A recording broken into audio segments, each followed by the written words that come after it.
ബാപ്പുജി ഒരു മിനിറ്റ്. നീ എന്തുകൊണ്ടാ എപ്പോഴും എന്റെ പിന്നാലെ എങ്ങനെ നടക്കണേ? നിന്നോട് മാപ്രാണ സ്കൂളിലെത്തി പിന്നാലെ ഞാൻ പറഞ്ഞേ. ഹൈ, സ്കൂളിൽ പഠിക്കുന്ന ടൈമിൽ പോലും ഞാൻ മര്യാദയ്ക്ക് ക്ലാസ്സിൽ പോയിട്ടില്ല. ഇതൊരു സ്പെഷ്യൽ കേസ് ആയതുകൊണ്ട് മാത്രമാണ് ഞാൻ ഇങ്ങോട്ട് വന്നത്. ഈ ഡ്രൈഡേക്കും ആഗസ്റ്റ് 15 ഗാന്ധി ജയന്തിക്കൊക്കെ ഒരു രക്ഷ പട്ടാളക്കാരന എന്റെ പിന്നാലെ വെറും തല്ലിപ്പൊടിയാ നീ ഇങ്ങനെ നടന്ന നാട്ടുകാർക്ക് സംശയം തോന്നില്ലേ ഞാൻ കോട്ട വെക്കാന്ന്? അതിപ്പോ പുതിയ സംഭവം ഒന്നല്ലോ, ഇതൊക്കെ സത്യമായിട്ടുള്ള കാര്യങ്ങളല്ലേ. പിന്നെ സാധനം ചോദിക്കണ വെറുതെ ഒന്നല്ലോ, കാശ് എണ്ണി തന്നിട്ടല്ലേ. കാശല്ല ജോർജ് കാര്യം. ഇത് കഴിച്ച് അതിന്റെ ലഹരി നിന്റെ തലക്ക് പിടിച്ച് നിന്റെ മുഖത്ത് പിടിക്കുന്ന സന്തോഷം ഉണ്ടല്ലോ, അത് കാണുമ്പോ എനിക്കൊരു ലഹരിയാ. ഇതിൽ 10 രൂപ കുറവുണ്ടല്ലോ. ഇത് വൈകുന്നേരം അടിക്കുമ്പോ ഒരു ടച്ചിങ്സ് വേണ്ടേ, അതിനു വേണ്ടി മാറ്റി. ജോർജ് നിന്റെ സന്തോഷത്തിന്റെ ലഹരി കളയില്ലാട്ടാ. ചേട്ടന്റെ വൈഫിന് സുഖം തന്നെയല്ലേ? നമ്മുടെ ട്യൂഷൻ ടീച്ചറായിരുന്നു. ടീച്ചർ ക്ലാസ് എടുക്കുന്ന സമയത്ത് നമ്മള് പിള്ളേരിങ്ങനെ നോക്കിയിരിക്കായിരുന്നു. ഇപ്പൊ ട്യൂഷനൊക്കെ ഉണ്ടാ? എവിടെ അവിടെ റിട്ടയർ ആയില്ലേ? ഇപ്പൊ പിള്ളേരൊന്നും വരാറില്ല. തള്ളച്ചേ കഴിഞ്ഞ പിന്നെ പിള്ളേർക്ക് താല്പര്യം ഉണ്ടാവില്ല. എന്തുട്ട്? അല്ല, തല്ലി തലതെറിച്ചടക്കുന്ന പിള്ളേരുണ്ടല്ലോ, അവർക്ക് ഒന്നിനോടൊരു താല്പര്യം ഉണ്ടാവില്ലെന്ന്. എല്ലാം അവരുടെ വിരൽത്തുമ്പിൽ ഇങ്ങനെ നെറ്റിൽ കിട്ടല്ലേ. നമ്മുടെ കാലത്ത് എന്തൊരു അധ്വാനായിരുന്നു. ജോർജ് വല്ല അർത്ഥം വെച്ച് സംസാരിക്കാണോ? ഇതടിച്ചിട്ട് എന്തുന്ന പരിപാടി? സേവനവാരല്ലേ, ഒരു ശ്രമദാനുണ്ട് നാടിനു വേണ്ടി. ഐശ്വര്യയുടെ പ്രസിഡന്റ് തന്നെ വെച്ചോളൂ. എന്നിട്ട് നാണിക്കണ കുനിഞ്ഞിരിക്കണല്ലോ. എന്തൊട്ട് ഇഷ്ടം മാറി. അങ്ങനെ ഐശ്വര്യമായിട്ട് തുടങ്ങി അല്ലേ ജോർജ്? കലക്കല്ലേ.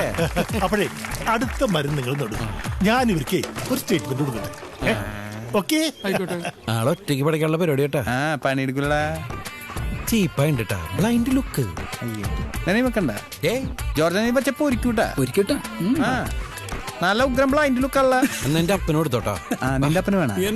ഈ മരങ്ങൾ ഇവിടെ വളർന്ന് പന്തലിച്ച് തണലേക്കുക എന്നുള്ളവർക്ക് മാത്രല്ല, ഇവിടെ വരാൻ പോണ തലമുറയ്ക്കും കൂടിയിട്ടാണ്.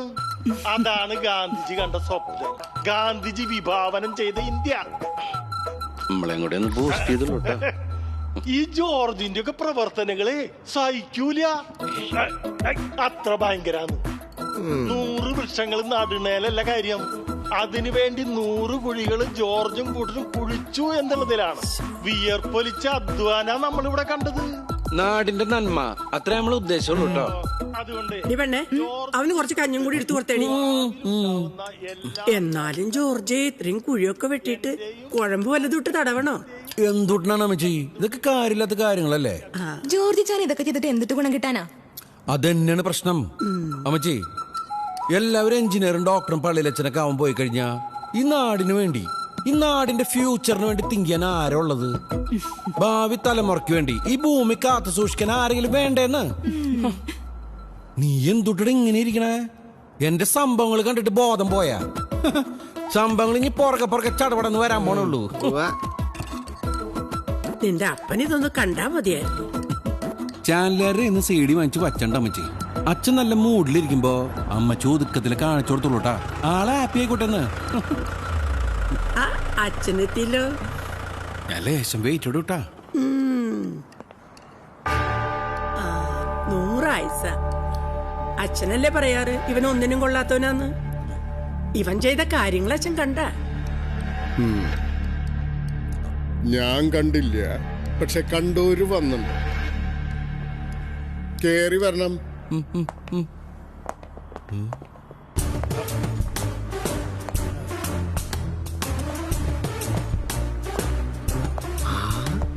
സംഭവങ്ങൾ ചടപടാന്ന് വരണുണ്ടല്ലേ. നമസ്കാരം അച്ചോ. സ്ഥലമേ പരിചയം ഉണ്ടാവില്ലല്ലേ? ഞാൻ ഇടയ്ക്കിടയ്ക്ക് അവിടെ കണ്ടിട്ടുണ്ടല്ലോ. ഇടയ്ക്കിടയ്ക്കല്ല, ഡെയിലി കാണും. ഇത് കൃഷി വകുപ്പ്. നമസ്കാരമുണ്ട്. ഇത് ടെലിഫോൺസ്. നമസ്കാരമുണ്ട്. ഈ മരങ്ങള് നടുന്നൊക്കെ നല്ലതാ, പക്ഷെ അത് സ്വന്തമായിട്ട് കുഴിയെടുത്ത് വേണം നടാൻ. അല്ലാണ്ട് ടെലിഫോൺസുകാർ കുഴിയെടുത്ത സ്ഥലത്തല്ല നടേണ്ടത്. പിന്നെ നട്ടത് തണൽ മരമൊന്നുമല്ല, കൃഷി വകുപ്പിൽ നിന്ന് വീടുകളിലേക്ക് വിതരണം ചെയ്യാൻ വെച്ച കറിവേപ്പാണ്. എടാ പള്ള, ഇത് തണൽ മരത്തേന്നല്ലടാ. നല്ല ഒന്നര അക്വേഷനത്. അക്വേഷന് പക്ഷെ കറിവേപ്പിലാണ് മണുണ്ടെന്നൊരു ഡൗട്ട്. അപ്പൊ അത് കറിവേപ്പായിരുന്ന അവന്റെ അമ്മുമ്മയുടെ അക്വേഷ്യ. ജോർജ്, കൃഷി ഓഫീസിലെ മൊത്തം തൈകളും തിരിച്ചേൽപ്പിക്കണം. മണ്ണിട്ട് മൂടിയ കുഴി പഴയ കുഴിയാക്കണം. കുഴി പഴയ കുഴി കുഴി പഴയ കുഴി. ജോർജ് തെറ്റിക്കല്ലേ, അവരുടെ കുഴി അവർക്ക് തിരിച്ചു കൊടുക്കണം. ഫാദർ ഇടപെട്ടോണ്ടാ, അല്ലെങ്കിൽ നിന്റെ നെഞ്ചത്ത് ഞാൻ കുഴി എടുത്തന്നെ. ഹൈ, എല്ലാം എന്റെ നെഞ്ചത്തേക്കാണല്ലോ പുണ്യാളാ. ആള് ഫുള്ളാ തറച്ചു നിക്ക. ഇനിയിപ്പോ ഇവിടെ എന്തിട്ട് പറയാനാ? അപ്പൊ എന്റെ ഫ്രണ്ട്സാ ഈ കുഴിയെടുത്ത കാര്യം പഞ്ചായത്തിൽ അറിയിച്ചില്ലല്ലോ. പഞ്ചായത്ത് മുഴുവൻ കോളാക്കിക്കൊണ്ടിരിക്കുന്ന പ്രസിഡന്റിനോട് ആരെന്തൊട്ട് അറിയിക്കാനാ? എടുക്കടാ. അല്ല, നട്ടത് പ്രസിഡന്റ് ആണേ. കൊഴപ്പില്ല ജോർജ്, ഐശ്വര്യായിട്ടാണ് തുടങ്ങിക്കോളൂ. ഇതാണല്ലേ കറിവേപ്പില. ഏയ്, ഇത് തന്റെ അപ്പന്റെ കടച്ചക്കയാ. ഇങ്ങോട്ട് വെട്ടറടി.